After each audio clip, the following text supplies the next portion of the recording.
ಅನುದಿನದ ಆಹಾರ ಜೂನ್ 24 ಬುಧವಾರ. ನಮ್ಮ ನಿವಾಸ ಸ್ಥಾನ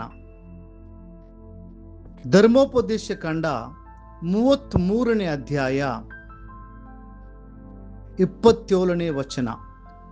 ಆದಿಯಿಂದಲೂ ದೇವರೇ ನಿಮಗೆ ನಿವಾಸ ಸ್ಥಾನವಾಗಿದ್ದಾನಲ್ಲ, ಸದಾ ದೇವರ ಹಸ್ತವೇ ನಿಮಗೆ ಆಧಾರ. ನಮ್ಮ ಕರ್ತನೇ ನಮಗೆ ಆಶ್ರಯವಾಗಿದ್ದಾರೆ. ಆ ಆಶ್ರಯವು ಯಾವುದೇ ಸಾಮಾನ್ಯ ಆಶ್ರಯವಲ್ಲ. ಇದು ಅತ್ಯಂತ ಮಹಿಮೆಯುಳ್ಳ ಆಶ್ರಯವಾಗಿದೆ. ದೇವರ ಸೇವಕನಾದ ಮೋಶೆಯು ಆದಿಯಿಂದಲೂ ನಿವಾಸ ಸ್ಥಾನವಾಗಿದ್ದಾನೆ ಎಂದು ಸಾರುವುದನ್ನು ನೋಡಿರಿ. ಕರ್ತನ ಆಶ್ರಯದಲ್ಲಿ ವಾಸಿಸುವ ಮನುಷ್ಯನೇ ಧನ್ಯನು. ನಾನು ಒಮ್ಮೆ ಶ್ರೀಲಂಕಾದ ಒಬ್ಬ ದೈವ ಸೇವಕರನ್ನು ಭೇಟಿಯಾಗಿದ್ದೆನು. ಅವರು ಕಣ್ಣೀರು ಹಾಕುತ್ತಾ ಹೀಗೆ ಹೇಳಿದರು, ಅನೇಕ ಬಾರಿ ಶ್ರೀಲಂಕಾ ಸೈನ್ಯವು ನನ್ನನ್ನು ಬಂದೂಕುಗಳಿಂದ ಶೂಟ್ ಮಾಡಲು ಪ್ರಯತ್ನಿಸಿತು, ಆದರೆ ಆ ಆಯುಧಗಳಿಂದ ಗುಂಡುಗಳು ಹೊರಗಡೆ ಬರಲೇ ಇಲ್ಲ. ಅವರು ಹೆಲಿಕಾಪ್ಟರ್ಗಳಿಂದ ನಮ್ಮ ಸಭೆ ಮೇಲೆ ದೊಡ್ಡ ಬಾಂಬುಗಳನ್ನು ಹಾಕಿದರು. ಬಾಂಬುಗಳು ಬಿದ್ದವು, ಆದರೆ ಅವು ಸಿಡಿಯಲಿಲ್ಲ. ಅನಾದಿ ದೇವರೇ ನಮ್ಮ ಆಶ್ರಯವಾಗಿದ್ದರು. ನಾವು ಬದುಕುತ್ತಿರುವ ಈ ಜಗತ್ತು ಅತ್ಯಂತ ಅಪಾಯಕಾರಿ ಜಗತ್ತಾಗಿದೆ. ಅಪಾಯಗಳು ಯಾವಾಗ ಬರುತ್ತದೆ ಎಂದು ನಾವು ಊಹಿಸಲು ಸಾಧ್ಯವಿಲ್ಲ. ಮಾಟ ಮಂತ್ರ, ದುಷ್ಟಶಕ್ತಿಗಳು, ಕೆಟ್ಟ ಕೆಲಸಗಳು, ಸಾಂಕ್ರಾಮಿಕ ರೋಗಗಳು ಮತ್ತು ಅಪಘಾತಗಳು ನಮ್ಮನ್ನು ನಿರಂತರವಾಗಿ ಸುತ್ತುವರೆದಿವೆ.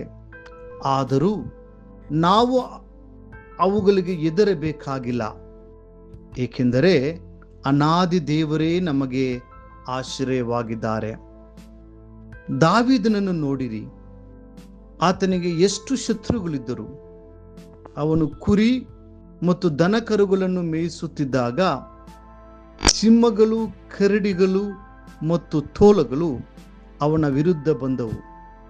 ಆದರೆ ದಾವೀದನು ಕರ್ತನ ಆಶ್ರಯದಲ್ಲಿ ವಾಸಿಸುತ್ತಿದ್ದುದರಿಂದ ಅವು ಅವನಿಗೆ ಯಾವುದೇ ಹಾನಿ ಮಾಡಲು ಸಾಧ್ಯವಾಗಲಿಲ್ಲ. ಬದಲಾಗಿ ದಾವೀದನು ಅವುಗಳ ವಿರುದ್ಧ ಹೋಗಿ ಅವುಗಳನ್ನು ಒಡೆದುರುಳಿಸಿದನು. ಆಶ್ರಯ ಅಥವಾ ನಿವಾಸ ಸ್ಥಾನ ಎಂಬ ಪದದ ಅರ್ಥ ರಕ್ಷಣೆ ಎಂಬುದಾಗಿದೆ. ಕರ್ತನು ದಾವೀದನಿಗೆ ಉನ್ನತವಾದ ಆಶ್ರಯವಾದನು. ಆತನನ್ನು ಸೌಲನ ಕೈಯಿಂದ ಮಾತ್ರವೇ ಅಲ್ಲದೆ ಫಿಲಿಸ್ಟಿಯರು ಮತ್ತು ಮಿದ್ಯಾನರ ಶತ್ರುಗಳಿಂದಲೂ ರಕ್ಷಿಸಿ ತನ್ನ ಆಶ್ರಯದಲ್ಲಿ ಸುರಕ್ಷಿತವಾಗಿ ಕಾಪಾಡಿದನು. ಕ್ರಿಸ್ತನ ಆಶ್ರಯದ ಶ್ರೇಷ್ಠತೆಯನ್ನು ನೀವು ಅರ್ಥ ಮಾಡಿಕೊಳ್ಳಲು ಬಯಸುತ್ತೀರಾ? ಕೋಳಿಯ ರೆಕ್ಕೆಗಳ ಕೆಳಗಿರುವ ಮರಿಗಳನ್ನು ನೋಡಿ, ಅವುಗಳಿಗೆ ಎಷ್ಟು ಶಾಂತಿ ಮತ್ತು ನೆಮ್ಮದಿ ಇರುತ್ತದೆ. ರೆಕ್ಕೆಗಳ ಕೆಳಗಿರುವ ಮರಿಗಳು ತಮ್ಮ ಪುಟ್ಟ ತಲೆಗಳನ್ನು ಎತ್ತಿ ಸುತ್ತಲೂ ಆಟದ ಲಕ್ಷಣದಿಂದ ನೋಡುತ್ತವೆ. ಅವು ಕಾಗೆಗಳು, ಹದ್ದುಗಳು ಅಥವಾ ಗಿಡುಗುಗಳ ಬಗ್ಗೆ ಎಂದಿಗೂ ಚಿಂತಿಸುವುದಿಲ್ಲ. ಯಾವುದೇ ಅಪಾಯ ಬಂದರೂ ನಮ್ಮ ತಾಯಿ ನಮ್ಮನ್ನು ರಕ್ಷಿಸುತ್ತದೆ ಎಂದು ಅವುಗಳಿಗೆ ನಿಶ್ಚಯವಾಗಿ ತಿಳಿದಿದೆ. ಪ್ರಿಯ ದೇವರ ಮಕ್ಕಳೇ, ಪರಸ್ಪರನ ಮೊರೆ ಹೊಕ್ಕಿರುವವನು, ಸರ್ವಶಕ್ತನ ಆಶ್ರಯದಲ್ಲಿ ಸುರಕ್ಷಿತನಾಗಿರುವನು. ನಾನು ಯೆಹೋವನಿಗೆ, ನೀನೇ ನನ್ನ ಶರಣನು, ನನ್ನ ದುರ್ಗವು, ನಾನು ಭರವಸವಿಟ್ಟಿರುವ ನನ್ನ ದೇವರು ಎಂದು ಹೇಳುವೆನು. ನಿನ್ನನ್ನು ಬೇಟೆಗಾರನ ಬಲೆಯಿಂದಲೂ ಮರಣಕರವಾದ ವ್ಯಾಧಿಯಿಂದಲೂ ತಪ್ಪಿಸುವವನು ಆತನೇ. ಕೀರ್ತನೆ 91 1-3 ವಚನಗಳು. ಮುಂದಿನ ಅಧ್ಯಯನಕ್ಕಾಗಿ ದೇವರ ವಾಕ್ಯ. ಜನಾಂಗಗಳು ಕಲವಲಗೊಂಡವು, ರಾಜ್ಯಗಳು ತತ್ತರಿಸಿದವು. ಆತನು ಗರ್ಜಿಸಲು ಭೂಲೋಕವೆಲ್ಲ ಕರಗಿ ಹೋಯಿತು. ಸೇನಾಧೀಶ್ವರನಾದ ಯೆಹೋವನು ನಮ್ಮ ಸಂಗಡ ಇದ್ದಾನೆ.